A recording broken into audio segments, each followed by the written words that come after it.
चलो हम लोग स्टार्ट करने वाले प्लानिंग। मैनेजमेंट के 5 इंपॉर्टेंट फंक्शंस होते हैं, इसमें से planning is one of the basic and primary functions. Okay, सबसे बेसिक जो फंक्शन होता है मैनेजमेंट का उसको क्या बोलते हैं? प्लानिंग। ठीक है, तो आज हम लोग प्लानिंग के यस बारे में सर। पढ़ने वाले हैं। ओके, सबसे पहले देखो प्लानिंग का मतलब क्या होता है। प्लानिंग का मतलब होता है आज ही सोच लेना कि मेरे को क्या करना है और कैसे करना है और किसके द्वारा किया जाएगा। यस और नो बेटा?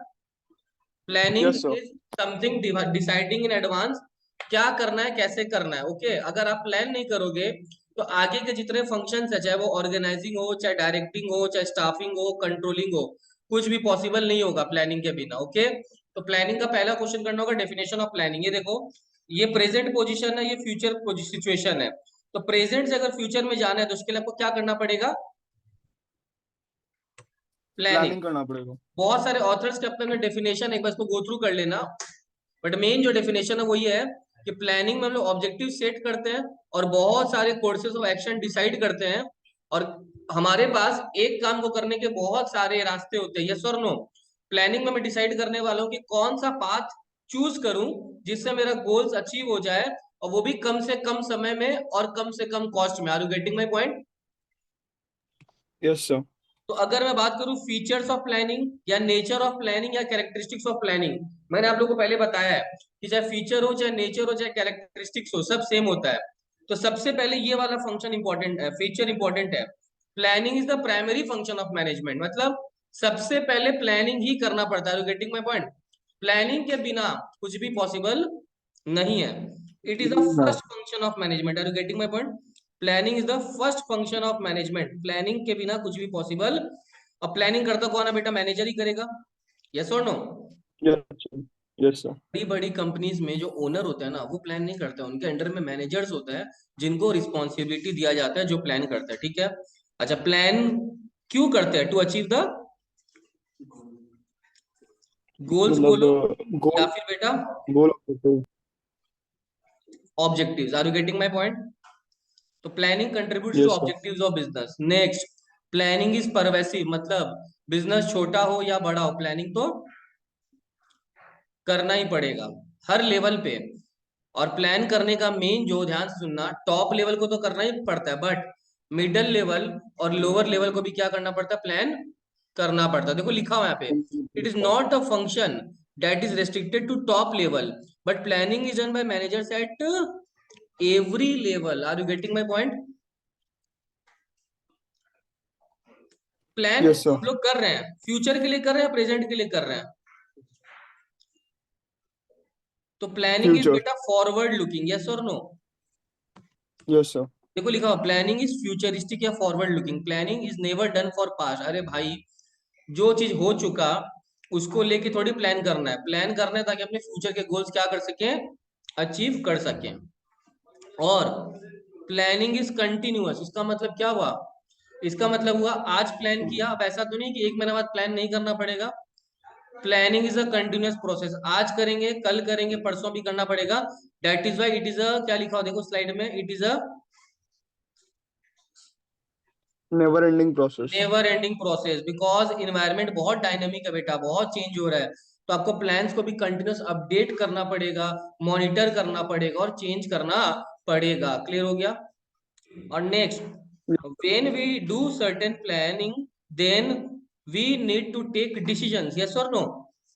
बिकॉज उन्हीं डिसीजंस को तो आगे इंप्लीमेंट करना है ना बेटा। तो प्लानिंग में डिसीजन लेना हाँ पड़ता सर। है, बहुत सारे ऑल्टरनेटिव्स होते हैं हमारे पास। क्या होते हैं? बहुत सारे ऑल्टरनेटिव्स। देखो ये तीन जो महारथी है यहाँ पे, ये तीनों भी बेटा कुछ ना कुछ प्लान कर रहे हैं। यस और नो? इनके बिजनेस को कैसे बढ़ाना है, क्या गोल्स होंगे। तो प्लानिंग जो है उसमें डिसीजन लेना पड़ता है। Getting my point? Planning involves decision yes making. Sir. And last, मैंने बताया था प्लानिंग कभी भाग भाग के करते हैं क्या? नहीं ना, planning is a intellectual process, it mental. Is a mental exercise. Are you getting my point? Yes sir. तो इसमें देखो ब्रेन की आवश्यकता है, ब्रेन नहीं है बेटा तो प्लानिंग भूल जाओ। ठीक है, तो ये हो गए हमारे सारे फीचर्स ऑफ प्लानिंग। नेक्स्ट अगर मैं बात करूं प्लानिंग के इंपॉर्टेंस की, तो प्लानिंग सबसे पहले दिशा दिखाता है। एक चीज बताओ हर्ष, अगर आपने प्लान ही नहीं किया तो आगे बढ़ पाओगे क्या? बिल्कुल नहीं। आगे बढ़ भी जाओगे ना तो यू विल बी एमलेस, है ना, drifting in an ocean without a rudder. Yes और नो? Yes sir. तो आप भटकोगे, खाली कुछ कर नहीं पाओगे। तो इसीलिए प्लान बनाया जाता है और अकॉर्डिंगली हम लोग चेष्टा करते हैं कि जितना हो सके अकॉर्डिंगली प्लान फॉलो करें। नेक्स्ट, अगर आज प्लान कर लिया बेटा तो अनसर्टेनिटी कम हो जाता है। एक एग्जांपल देता हूँ, बिजनेस छोड़ो, हम लोग LIC लेते हैं, यस और नो, लाइफ इंश्योरेंस। हाँ सर। क्यों लेते हैं? जिंदगी के साथ भी और जिंदगी के बाद भी। बाद भी। इसका मतलब मैं रहूं या ना रहूं लेकिन मेरा परिवार सुखी रहे, यस और नो। तो प्लानिंग से अनसर्टेनिटी कम हो जाता है। Getting my point? बिजनेस भी उन्हीं अनसर्टेनिटी को कम करने के लिए प्लान करता है। बिजनेस को अगर आइडिया है कि आने वाले समय में बेटा डिमांड चेंजेस होने वाले हैं, तो वो आज प्लान कर लेगा, यस और नो, ताकि अनसर्टेनिटी कम हो जाए। रिस्क को हटाना पॉसिबल नहीं है, मैं पहले बताता हूँ। रिस्क तो हटाया जा ही नहीं सकता, बट रिस्क के चांसेस को आप कम कर सकते हो, उसके इफेक्ट को कम कर सकते हो, ताकि बिजनेस जितना लॉसेस फेस करता या तो उससे कम लॉस फेस करे। Are you getting my point? Side में रख देंगे। Yes sir. Are you getting my point? Next, planning reduces the overlapping activities. Are you getting my point? इसका मतलब क्या हुआ कि प्लान कर रहे हो ना तो कोई एक्टिविटी वापस रिपीट नहीं होगा। बिकॉज अगर एक काम मेरे को मान लो हर्ष से करवाना है, तो वो काम वापस मैं शुभम से नहीं कराऊंगा, या वापस वो काम सिद्धार्थ से नहीं कराऊंगा। Are you getting my point? हाँ तो सर। इससे मेरा ओवरलैपिंग नहीं हुआ। अगर ओवरलैपिंग होता टाइम वेस्ट होता। समझा मेरा बात? हाँ सर। नेक्स्ट, वेरी हाँ वेरी सर। इंपॉर्टेंट, प्लानिंग से आइडियाज नया जनरेट होता है, क्रिएटिविटी बढ़ता है, यस और नो। अगर आप प्लान करोगे तो यस सर। डेफिनेटली कुछ नया सोचोगे। Are you getting my point? तो it will increase your creativity, it will increase the level of innovation. Are you getting my point? तो देखो लिखा हुआ है, planning makes the manager innovative and creative. ये तो ऑलरेडी क्रिएटिव। डिस्कस हो चुका है कि डिसीजन लेने में मदद करता है प्लानिंग, बट ये पॉइंट डिस्कस करना जरूरी है कि planning establishes the standards for controlling, yes और नो। एक चीज बताओ, मैंने सोचा था एक काम अगर हर्ष करेगा वो 6 घंटा लेगा, यस और नो, आपने डिस्कस किए इसको। हर्ष अगर एक काम करेगा वो 6 घंटा लेगा, लेकिन हर्ष ने एक्चुअली लिया बेटा 9 या 10 घंटा। तो इसका मतलब हर्ष उतना एफिशिएंट नहीं है, यस और नो। तो आज यस सर। अगर मैंने प्लान किया तभी तो मेरे को समझ में आ रहा है ना कि हर्ष एफिशिएंट है या नहीं है, तब जाके मैं उसको कंट्रोल कर पाऊंगा। तो अगर आप प्लान ही नहीं करते तो कभी ये समझ में नहीं हाँ आता सर। कि आपका पर्टिकुलर वर्कर एफिशिएंट है या नहीं है, या आपके किस डिपार्टमेंट को ज्यादा प्रमोशंस का जरूरत है, किस डिपार्टमेंट में ज्यादा आपको नजर रखने की जरूरत है। ये सब सब प्लानिंग में हो जाता है। ओके, क्लियर ना? Yes sir. लेकिन सर हर चीज का अगर अपना इंपॉर्टेंस, अगर एडवांटेजेस है तो उसका डिसएडवांटेज भी है, लिमिटेशंस भी है, यस और नो। दो सबसे बड़ा यस लिमिटेशन सर। जो मैं मानता हूँ प्लानिंग का बेटा, वो ये है, एक तो प्लानिंग बेटा बहुत टाइम कंज्यूमिंग प्रोसेस है। बिजनेस को प्लान करने में ऐसा तो नहीं चल आज बैठाया 2 घंटे में प्लान हो गया, डेफिनेटली नहीं। It may take 7 days, it may take 10 days और इवन 15 डेज और अ मंथ, बिकॉज उस प्लान को बार बार आपको रीचेक करना पड़ता है। बिकॉज आप प्लान कर रहे हो ना, तो उसी समय आप सोच लेते हो कितना पैसा बाजार से उठाना है। अब सोचो, आपने सोच लिया 2 करोड़ बाजार से उठाना है, और उसमें अगर आप 10% इंटरेस्ट देते हो तो 20 लाख तो आपका इंटरेस्ट चला गया। लेकिन बाद में पता चला यार प्लान जो है वो तो गलत हो गया, 2 करोड़ तो उठाने की जरूरत नहीं थी। तो ये सब प्रॉब्लम्स है, प्लान में कॉस्ट भी बढ़ जाता है बेटा और टाइम भी लगता है, ये सुन लो। Yes sir. We are doing the process of planning with the help of capable experts, and those experts will be demanding huge salaries. So that is why your हाँ sir. cost also increases. Okay, क्या पता planning किया, planning बोलता है क्या, ये plan कर ले सक्सेस दे ही दूंगा, ऐसा नहीं होता। Planning does not guarantee success. Okay, planning से सक्सेस नहीं मिलता है हर बार, तो इसीलिए डिसएडवांटेज है। बट स्टिल ऐसा ये सोच के अपन प्लान करना तो नहीं छोड़ेंगे ना। लिमिटेशन हर चीज का होता है, बट ये लिमिटेशन जो है वो हर प्लान्स में होते हैं। एंड नेक्स्ट, मेरा एक बड़ा लिमिटेशन है, प्लानिंग में not work in dynamic environment. एक इन्वायरमेंट बार बार बदल रहा है, वहां के लोगों का टेस्ट चेंज हो रहा है, गवर्नमेंट का पॉलिसी, पॉलिटिकल इन्वायरमेंट चेंज हो रहा है। उस केस में आपको क्या करना पड़ेगा? प्लान्स को बार बार चेंज करना पड़ेगा, जो पॉसिबल है क्या? एकदम नहीं है। नहीं। तो उस केस में आपका प्लान फेल हो जाएगा बेटा, अगर चेंजेस बहुत ज्यादा हो रहे हैं एनवायरनमेंट में। देखो लिखा हुआ है, प्लान्स में fail if the changes are very frequent. Environment economical हो, पॉलिटिकल हो, लीगल हो, सोशल हो, सारे इन्वायरमेंट बदलते हैं। उस केस में प्लानिंग को चेंज करना बहुत मुश्किल हो जाता है, यस और नो। एंड इसीलिए बोला गया प्लानिंग लीड्स टू रिजिडिटी। देखो दोनों पॉइंट रिलेटेड है। रिजिडिटी मतलब प्लान्स को चेंज करना पॉसिबल नहीं है। रिजिड मतलब जो बदला ना जा सके, और फ्लेक्सिबल उसका ऑपोजिट होता है, जो आप क्विकली बदल सकते हो। Are you getting my point? तो प्लानिंग को बदलना आसान yes नहीं sir, होता है, ठीक है। तो ये सब बेसिकली, ये नहीं भी करोगे तो भी चलेगा, इट रिड्यूसेस क्रिएटिविटी, ठीक है। चलो नेक्स्ट आ जाओ, मैं अब बात करने वाला हूँ, ये तो बेटा इंटरनल लिमिटेशंस थे प्लानिंग के। अगर मैं बात करूँ कुछ एक्सटर्नल लिमिटेशंस का जो अलग है, तो ध्यान रखना, अगर कोई नेचुरल कैलेमिटी आ गया, वो तो अपने हाथ में नहीं है बेटा, तो प्लान फेल हो जाएगा। बाढ़, भूकंप, सुनामी, हाँ यस और सर, नो? हाँ sir, change in competitors policy. यार मेरा बिजनेस कितना अच्छा था हर्ष, पता है, सब सही जा रहा था, कस्टमर्स आते थे, खरीदते थे। कंपिटिटर्स ने दाम 40% गिरा दिए। मैं चाह के भी नहीं गिरा पा रहा हूँ, क्योंकि अगर मैं 40% गिरा दूं, मेरा लॉस होना स्टार्ट हो जाएगा। तो इसका मतलब अगर कंपिटिटर ने बाहर से कुछ चेंज कर दिया, मैं क्या करूंगा? कुछ नहीं कर पाऊंगा।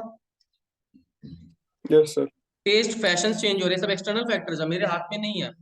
टेक्नोलॉजी बदल रहा है, गवर्नमेंट का पॉलिसी बदल रहा है, तो ये जो फैक्टर्स है बेटा, ये सारे मेरे कंट्रोल में नहीं है। जबकि वो सारे फैक्टर जो इंटरनल होते हैं वो अपने कंट्रोल में है।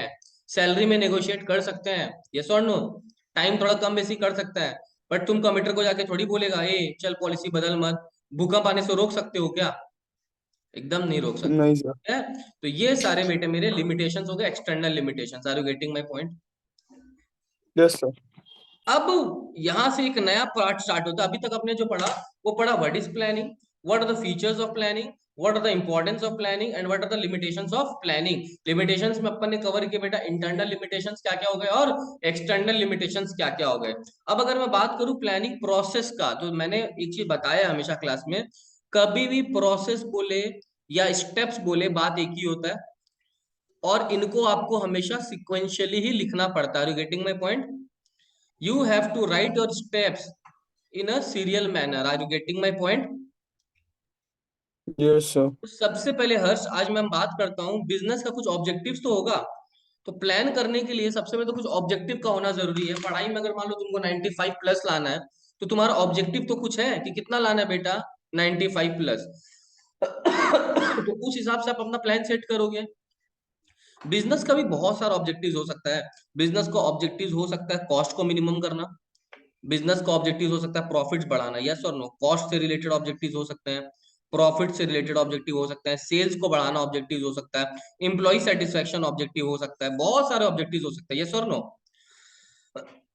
yes sir, तो सबसे पहले एक ऑब्जेक्टिव का होना जरूरी है। तो पहला पॉइंट क्या लिखा हो देखो, setting up the objective, yes और नो? सबसे पहले yes sir, एक क्लियर कट ऑब्जेक्टिव होगा, उसके बाद ही आप कुछ कर पाओगे। And next very very important point is developing premises. देखो क्या लिखा है बेटा, developing the premises. Sir premises premises, होता क्या? देखो एक चीज समझना, मैं हमेशा कुछ अजम्पशंस लेता हूं, उन अजम्पशंस के बेसिस पे आप प्लान करते हो, यस और नो? आपको अजम्पशंस मतलब पता है ना क्या होता है? हाँ सर, अजम्पशंस मतलब कि चल ये मान लेते हैं कि कस्टमर जो है अब उनका टेस्ट चेंज होने वाला है, यस और नो? कंपिटिटर्स चार yes नए sir, घुसने वाले हैं। तो वो सारे हो गए assumptions. Are you getting my point? उन अजम्पशंस के बेसिस पे ही आप प्लान करते हो। तो देखो लिखा हुआ है, planning premises, premises refers to making assumptions regarding future. Premises are the base on which plans are made. It is a kind of forecast, keeping in view the existing plans and any past information about various policies.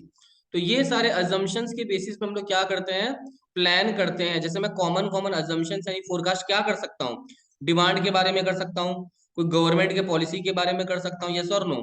कोई tax rate के बारे में assumption कर सकता हूँ। तो ये assumptions होना बहुत जरूरी है। अगर आप assumptions नहीं कर रहे हो तो कैसे प्लान करोगे, है ना? हाँ सर, नेक्स्ट अब सुनना, एक प्लान को करने का मान लो मेरे पास तीन पाथ है, पाथ ए, पाथ बी और पाथ सी, यस और नो?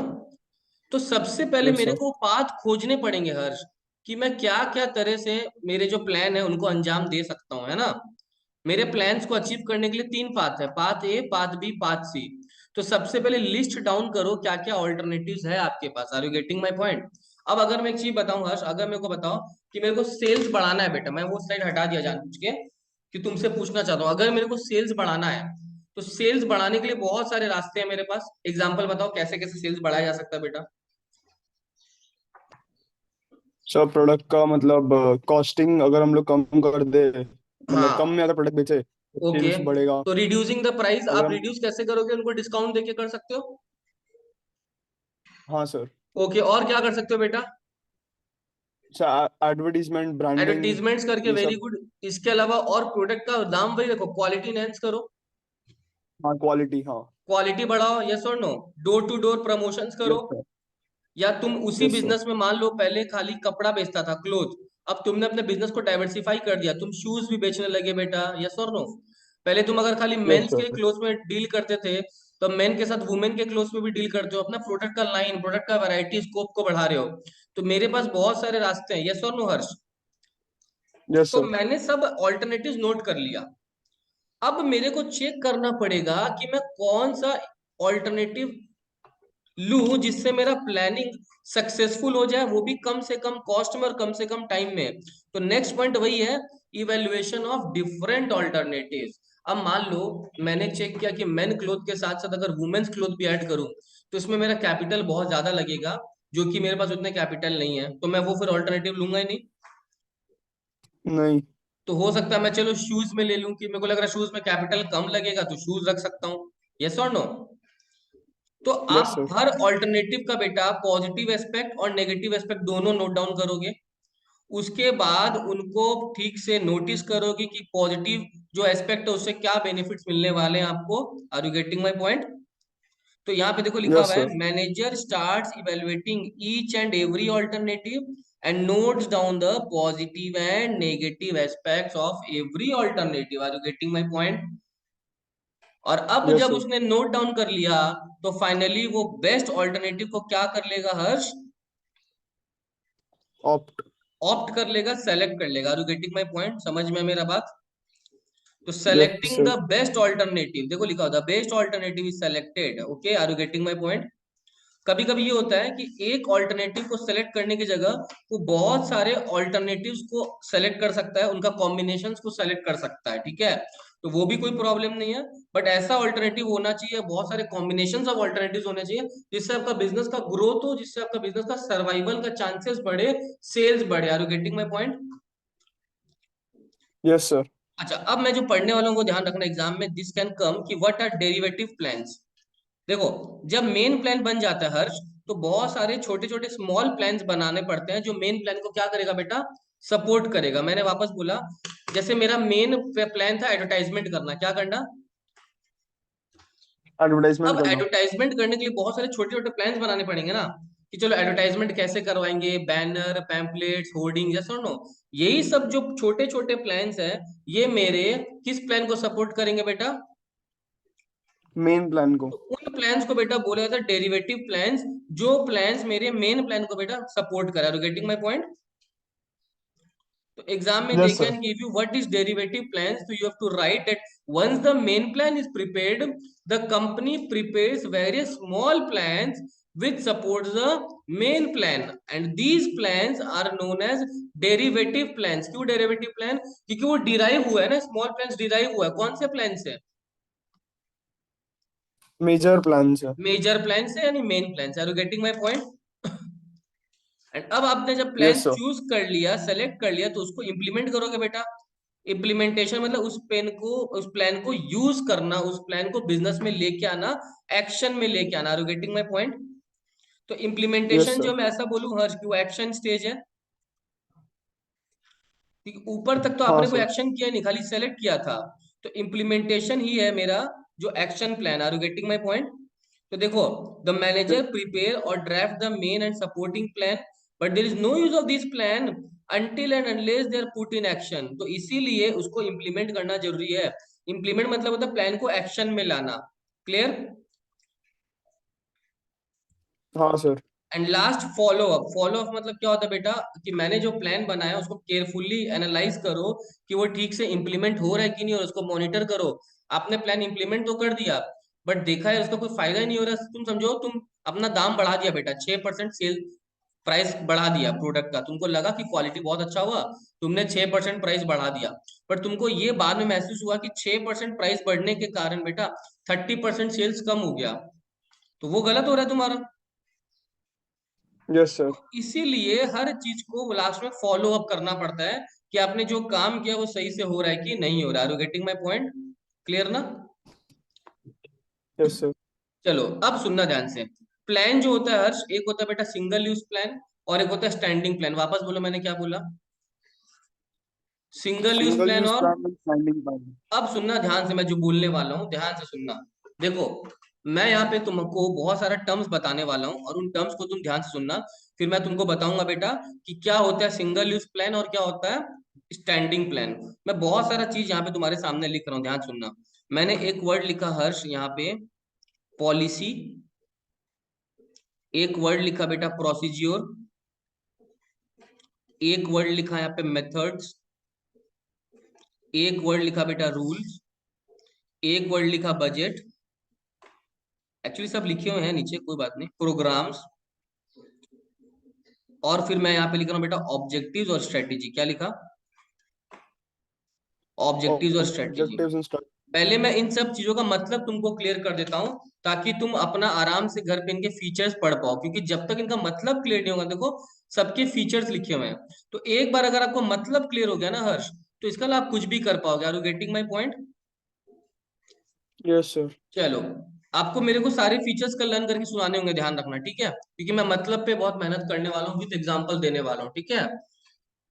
चलो, सबसे हाँ पहले सर। हर्ष मैं बात करूंगा what is the meaning of objectives. ध्यान रखना, अभी सिंगल और स्टैंडिंग मेरा समझाना बाकी है। सबसे पहले मैं बताने वाला हूँ व्हाट इज ऑब्जेक्टिव। तो हर्ष, ऑब्जेक्टिव्स मतलब क्या हो गया? The aim of the business. एक बिजनेस का बेटा ऑब्जेक्टिव्स हो सकता है, मैंने जस्ट डिस्कस किया, उसके सेल्स को बढ़ाना। यस और नो? Yes sir. तो ये हो गया बेटा बिजनेस का goal. Objectives are a kind of goals. Are you getting my point? जो बिजनेस को अचीव करना है। क्लियर हो गया? हाँ सर। लेकिन हर्ष, अब ऑब्जेक्टिव्स तो अगर गोल हो गया, तो वो ऑब्जेक्टिव्स को कैसे अचीव करेंगे बेटा, उसको बोलते हैं स्ट्रेटेजी। क्या बोलते हैं? स्ट्रेटजी। अब उस सेल को बढ़ाने के लिए मैंने एडवर्टाइजमेंट का खर्चा बढ़ाया या डिस्काउंट दिया, तो वो हो गया मेरा strategy. Are you getting my point? तो हाउ टू हाँ sir. Achieve your goals is known as strategy. देखो लिखा हुआ है, strategy is a comprehensive plan to achieve the objectives of the organisation. Are you getting my point? तो strategy हमेशा हाँ sir. Long term होता है, क्योंकि आपको हमेशा जिंदगी भर ऑब्जेक्टिव्स आपको पाते ही रहना है, तो इसीलिए लॉन्ग टर्म ऑब्जेक्टिव्स है वो। रिसोर्स कैसे क्या यूटिलाइज करना, ये सब सारी स्ट्रेटेजी में आ जाएंगे। Are you getting my point? तो ऑब्जेक्टिव्स यस क्या हो सर। गया, कैसे मेरे को क्या मेरे को अचीव करना है, और स्ट्रेटेजी कैसे करना है। Are you getting my point? Yes sir. अब अगर मैं बात करूं हर्ष पॉलिसी का, तो पॉलिसी पता है क्या होता है? जैसे मान लो मैंने अपने डेटर्स को सामान बेचा, और मैं हमेशा अपने डेटर्स को बोलता हूँ तुम लोग मेरे को 1 महीना के अंदर अंदर पेमेंट कर दो। अगर तुम 1 महीना के अंदर पेमेंट कर दोगे, मैं 5% डिस्काउंट दूंगा। और 1 महीना के अगर ऊपर करोगे तो कोई डिस्काउंट नहीं रहेगा। और 3 महीना के अंदर के बाद तो तुम्हारा इंटरेस्ट, 3 महीना के बाद तो इंटरेस्ट लगना चालू हो जाएगा। तो ये पॉलिसी है मेरा। क्या है? पॉलिसी। अब कोई बिजनेस का बेटा पॉलिसी हो सकता है कि वो कैश ही सेल्स करे, क्रेडिट सेल्स करे ही नहीं। यस और नो? वो लोग यस सीधा सर। लिख देता है क्रेडिट इज नॉट अलाउड, कृपया उधार ना मांगे। उधार मांग मांग के बहुत सारे ग्राहकों ने हमें दुखी किया है। यस और नो? Yes sir. तो वो हो गया बेटा पॉलिसी, कि वो कैश सेल्स ही करता है, क्रेडिट सेल्स नहीं करता है। या इतना मंथ के अंदर हमको आप पैसा दे दो, हम आपको इतना डिस्काउंट दे देंगे। Are you getting my point? तो that is called yes sir. Policy. ठीक है, समझ में आया हर्ष अभी तक तीनों टर्म्स? ऑब्जेक्टिव, स्ट्रेटेजी और पॉलिसी, पक्का? हाँ सर। अब नेक्स्ट हर्ष आ रहा है बेटा प्रोसीज्योर। क्या आ रहा है? अब प्रोसीजर। प्रोसीज्योर्स क्या होता है, एक चीज बताओ, प्रोसीज्योर से मतलब ही समझ में आ रहा है कि कोई चीज सिक्वेंशियली फॉलो करना पड़ेगा। यस और नो? तो यस सर। प्रोसीजर का मतलब ये है तुमको एक सीरीज स्टेप्स फॉलो करने पड़ेंगे। Are you getting my point? अब मैं एक चीज बताऊं, यस सर। एक एग्जांपल देता हूँ। सबसे पहले हमारा कंपनी बेटा रॉ मटेरियल खरीदता है, उस रॉ मटेरियल से काम स्टार्ट होता है तो वर्क इन प्रोग्रेस होता है। फिर उससे फाइनल गुड्स बनता है मेरा। वो फाइनल गुड्स मैं किसको बेचता हूँ बेटा? डेटर्स को बेचता हूँ। और डेटर्स 2 महीने के अंदर मेरे को पैसा दे देते हैं कैश में। फिर उस कैश को वापस में किस में कन्वर्ट कर देता हूँ? क्या खरीद लेता हूँ उससे बेटा? Raw materials. Raw material. तो एक प्रोसेस फॉलो हो रहा है कि नहीं हो रहा है? ऑफिस में हो सकता है सर इंप्लॉयज के लिए प्रोसेस हो कि तुम आओगे, पहले बायोमेट्रिक से अपना अटेंडेंस दोगे, उसके बाद अपना लैपटॉप ऑन करोगे, फिर 2 घंटा के बाद रोज मीटिंग होगा। तो ये प्रोसीजर्स है ताकि हम फ्यूचर कंडीशंस को आसानी से हैंडल कर सके। Are you getting my point? ये स्टेप्स हमेशा यस सर। सिक्वेंशियली फॉलो करने पड़ते हैं। क्लियर हो गया मेरा बात? हाँ सर। तो प्रोसीज्योर जो है, देखो लिखा हुआ, मैं पढ़ाता हूँ यहाँ पे, कोई लाइन नहीं समझा तो बोलना। प्रोसीज्योर्स आर द रिक्वायर्ड स्टेप्स, मतलब लाइन से फॉलो करना पड़ेगा, established in advance to handle the which conditions बेटा? फ्यूचर कंडीशंस, ताकि मैं फ्यूचर कंडीशंस को इजीली हैंडल कर पाऊं।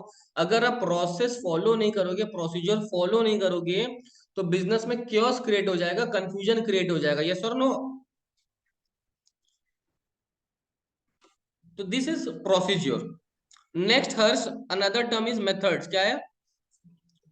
मेथड्स। तुमने मेथड्स तो मेरे से पहले ही जान के रखा होगा। याद करो, क्लास 11 में एक चैप्टर आता है बेटा, डेप्रिसिएशन। उसमें दो हाँ सर। मेथड होता है डेप्रिसिएशन देने का, अगर तुमको पता होगा। एक होता है बेटा एसएलएम, स्ट्रेट लाइन मेथड, इसको ओरिजिनल कॉस्ट मेथड भी बोलते हैं, और एक होता है बेटा डिमिनिशिंग बैलेंस मेथड। पढ़ा है क्या? हाँ हाँ सर, पढ़ा है। ठीक है, थोड़ा बहुत पढ़ा होगा कभी ना कभी। डिमिनिशिंग बैलेंस को रिड्यूसिंग बैलेंस भी बोलते हैं। क्या बोलते हैं? तो तुम सोचो, डेप्रिसिएशन देने का कितना मेथड्स है बेटा? क्या दो। चीज? डेप्रिसिएशन देने के दो मेथड्स हुए। दो मेथड है, हाँ हाँ। हाँ। तो हर मेथड, अब तुमको चेक करना होगा तुम कौन सा मेथड यूज करे ताकि तुम्हारा बेटर रिजल्ट शो हो बिजनेस का। यस और नो? तो यस सर। हम हमेशा मेथड्स को क्लियर कर देते हैं ताकि एम्प्लॉयज को भी कोई प्रॉब्लम नहीं रहे, कोई डाउट क्लियर उनके मन में ना रहे। यस और नो? तो यस सर। मेथड जो एक फॉर्मल और सिस्टमेटिक तरीका है कोई भी काम को करने का। You getting my point? Method is a way to do a job systematically. अगर आप मेथड फॉलो नहीं करोगे तो वो काम सिस्टमेटिकली नहीं होगा। तो मेथड से क्या नहीं फायदा होगा। मिला? मेथड से ये फायदा मिला कि इंप्लॉय के मन में कोई डाउट्स नहीं रहा। हर इंप्लॉयज एक कॉमन मेथड बेटा फॉलो करते हैं। मेथड से उनको गाइड मिलता है कि हाँ, हमको ये मेथड से काम करना है, तो it acts as a guide for them. Are you getting my point? Yes sir. तो methods help the employees to increase their productivity. उनका टाइम सेव होता है बेटा, पैसा सेव होता है, एफर्ट सेव होता है, और क्या बढ़ता है उससे? बिजनेस का एफिशिएंसी बढ़ता है। Are you getting my point? मैंने हाँ एग्जांपल सर। दिया था, देखो मेथड का एग्जांपल, वैल्यू ऑफ डेप्रिसिएशन, कि वो किस बेसिस पे डेप्रिसिएशन देंगे। या तो वो लोग बेटा कौन सा मेथड चूज कर सकते हैं, स्ट्रेट लाइन मेथड, या फिर कौन सा मेथड, सर भूल गया। Diminishing balance method. ठीक है? हाँ, डिमिनिशिंग तो मेथड, ये हाँ। अलग अलग मेथड्स हो गए। ठीक है? अब नेक्स्ट हाँ सर। टर्म जो है मेरा वो है रूल्स। क्या है बेटा? रूल्स। रूल्स। जो रूल्स अपने को सबको पता ही है, रूल्स क्या होता है। बिजनेस में लिखा है बेटा, आज मान लो कोई काम कर रहे हैं एम्प्लॉइज, वर्कर्स, तो लिखा है use gloves while doing production. क्या यूज करना है बेटा? ग्लव्स। वो रूल हुआ कि नहीं हुआ? हुआ सर। लिखा हुआ है कि ऑफिस के बगल अगल बगल में सुट्टा ना मारे, स्मोकिंग इज प्रोहिबिटेड। तो वो क्या हो गया?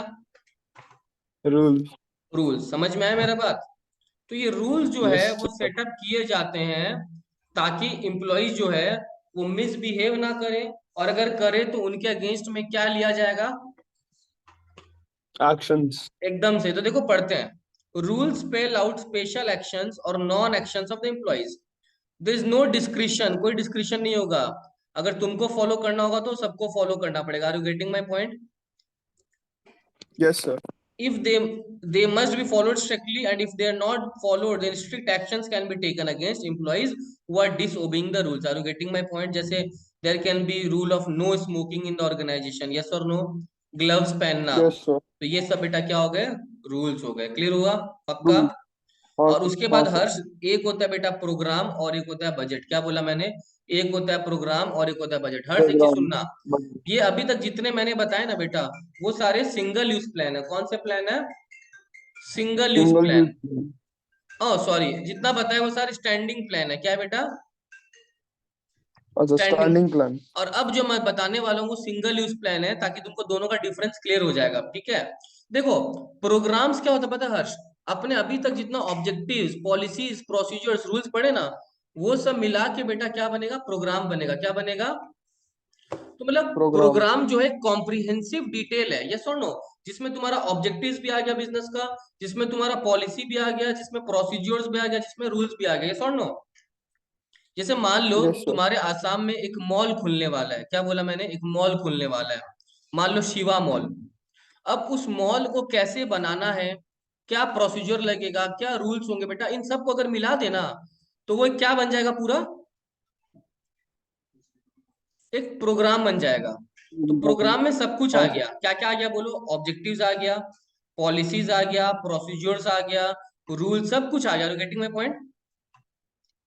हाँ सर। इसको सिंगल यूज प्लान क्या क्यों बोला हर्ष, क्योंकि एक बार अगर आपने वो काम कर लिया, उसके बाद वो प्रोग्राम कहीं वापस यूज हो पाएगा क्या आपका, नहीं सर। नहीं हो पाएगा। Are you getting my point. और उसके बाद अच्छा एक टर्म, मतलब हाँ बोलो। ये सब मतलब लाइक प्रोग्राम्स एंड ऑल मतलब सिंगल यूज इसलिए क्योंकि मतलब एक वंस एक ही बार यूज हो पाएगा। एग्जैक्टली एक बार यूज कर लिया, ठीक है, उसके बाद वापस यूज नहीं कर पाओगे। अब तुमको पता है सरकार हर साल बजट बनाता है, पता है ना। हाँ सर। तो बजट हर साल बनता है कि नहीं बनता है बेटा। बनता है। तो बजट भी तो सिंगल यूज प्लान हुआ। आज मैंने सोच लिया बजट में 1 लाख यूनिट बनाऊंगा, और हर यूनिट को मान लो 40 करके या 20 करके बेचूंगा। अगर 20 करके बेचता हूँ तो कितना मिलेगा, 20 लाख। 1 लाख यूनिट। एक अगर लाख 20 यूनिट करके बनाऊंगा। बेचता हूँ बेटा तो 20 लाख हाँ तो मिलेगा। 20 लाख। तो हाँ ये हाँ। मेरा बजट है, अब बिकेगा कि नहीं पता नहीं, लेकिन मैं चेष्टा तो ये करूंगा कि मेरे बजट के हिसाब से चलूं। और अगले साल के यस लिए क्या सर। मेरा 1 लाख वापस टारगेट होगा क्या, हर बिजनेस क्या चाहेगा बेटा, मतलब प्रॉफिट बढ़े। प्रॉफिट बढ़े, सेल्स बढ़े। तो बजट जो होता है वो भी तो सिंगल यूज है, हर साल बजट, गवर्नमेंट का बजट ही देख लो, तुमको तो मैंने इकोनॉमिक्स में पढ़ाया है, सुन लो। Yes sir. बजट जो होता है बेटा वो बार बार चेंज होता है, गेटिंग माय पॉइंट, हाँ सर। क्लियर ना। तो सिंगल यूज हाँ सर। प्लान क्या क्या होगा, ध्यान सुनना, सिंगल यूज खाली दो हो गया, बजट और प्रोग्राम। और इसके अलावा बिजनेस का ऑब्जेक्टिव्स हो गया। अच्छा एक चीज तो, अब स्मोकिंग अलाउड नहीं है, तो ऐसा है क्या इस साल होगा अगले साल अलाउ कर देगा बिजनेस, नहीं सर। तो वो तो बार बार रूल्स बार बार यूज हो सकता है, यस और नो। Yes sir. मेथड्स को बार बार चेंज नहीं करते, मेथड्स को सेम रखते हैं। अब ऐसा नहीं कि इस साल हम लोग स्ट्रेट लाइन मेथड से डिप्रेशन दिए तो अगले साल तुम्हारा डब्ल्यूडीवी रिटर्न डाउन वैल्यू चालू कर देंगे, डिमिनिशिंग चालू कर देंगे, ऐसा नहीं होता है। मेथड्स, रूल्स, ये सब हमेशा सेम रहता है। Are you getting my point. Yes sir. तो इसके लिए वो स्टैंडिंग प्लान्स है, वो रिपीट यूज प्लान, देखो यहाँ पे फर्स्ट लाइन में मार्क कर रहा हूँ, स्टैंडिंग प्लान्स। बेटा कौन से प्लान बोला मैंने, रिपीट प्लान्स, कौन से प्लान, देखो repeat standing plans plan. Are the repeat use plan, मिला तुमको।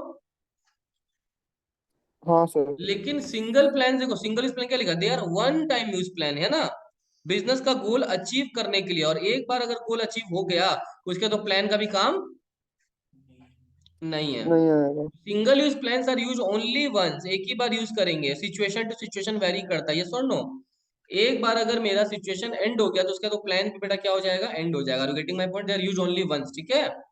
दे are yes discarded sir. When the situation is over, है ना, वो सिचुएशन अचीव हो गया तो मेरा सिंगल यूज प्लान भी खत्म हो गया। तो सिंगल यूज प्लान का मैंने एग्जांपल क्या बोला, हर सिंगल यूज प्लान में दो आता है, एक आता है बेटा बजट, और एक आता बजट। है, प्रोग्राम। और स्टैंडिंग का क्या बोला मैंने, ऑब्जेक्टिव हो गया, पॉलिसी हो गया, ऑब्जेक्टिव पॉलिसी प्रोसीज्योर हो गया, स्ट्रैटेजी रूल्स हो गया मेथड्स। बेटा, मेथड्स हो गया, यस सर। स्ट्रेटेजी हो गया, ये सब सारा मेरा क्या है, स्टैंडिंग। Standing two. अब क्लियर हुआ हर्ष, पक्का। हाँ सर। ये डिफरेंसेस एक बार घर पे गो थ्रू कर लेना कि पॉलिसीज प्रोसीजर्स में क्या डिफरेंस है, प्रोसीजर्स मेथड्स में क्या डिफरेंस है, समझ में आ जाएगा, नहीं आएगा तो मैं हूं, ठीक है। और ये एक ओके फ्लो सर। चार्ट है हर्ष, यहाँ पे जो अपन ने पढ़ा अब तक, प्लानिंग का मीनिंग क्या करना है, कैसे करना है, किसके द्वारा करना है, प्रेजेंट से लेके फ्यूचर में करता है। प्लानिंग के फीचर्स याद है ना, क्या कहते हैं, primary function, pervasive, forward looking, है ना। ये प्लानिंग के बेटा हाँ। इंपॉर्टेंस हो गए, डायरेक्शन दिखाता है, रिस्क को कम करता है, ओवरलैपिंग मतलब एक काम वापस रिपीट नहीं होता है, इनोवेटिव आइडियाज होता है, लिमिटेशंस, टाइम कंज्यूमिंग बेटा, खर्चा लगता है, क्रिएटिविटी, प्लानिंग में not work in dynamic environment. उसके बाद प्लानिंग का प्रोसेस याद रखना, सबसे पहले ऑब्जेक्टिव सेट करते हैं, फिर प्रेमिसेस मतलब कुछ अजम्पशंस लेते हैं बेटा फोरकास्ट के लिए, फिर बहुत सारे ऑल्टरनेटिव्स को हम लोग आइडेंटिफाई करते हैं, उसको इवेलुएट करते हैं, और लास्ट में बेस्ट अल्टरनेटिव क्या करते हैं, सेलेक्ट करते हैं, और प्लान को एक्शन में लाते हैं, उसको बोलते हैं इंप्लीमेंटिंग, और फॉलो अप मतलब उसको मॉनिटर करना। प्लान दो तरह के होता है बेटा, सिंगल यूज और स्टैंडिंग। सिंगल यूज में मेरे पास एकदम बजट और प्रोग्राम है नीचे, और स्टैंडिंग में तो ऑब्जेक्टिव्स हो गया, स्ट्रेटेजी हो गया, और पॉलिसी हो गया, बाकी सब। प्रोसीड्यूर्स हो गया, मेथड्स हो गया, रूल्स हो गया। यस और नो हर्ष? Yes sir. पूरा चैप्टर एंड हो गया। कोई प्रॉब्लम आपको? नहीं सर। एकदम इस चैप्टर को अच्छे से गो थ्रू करोगे हर्ष घर पे, ठीक है? मैं रिकॉर्डिंग ऑफ करता हूँ।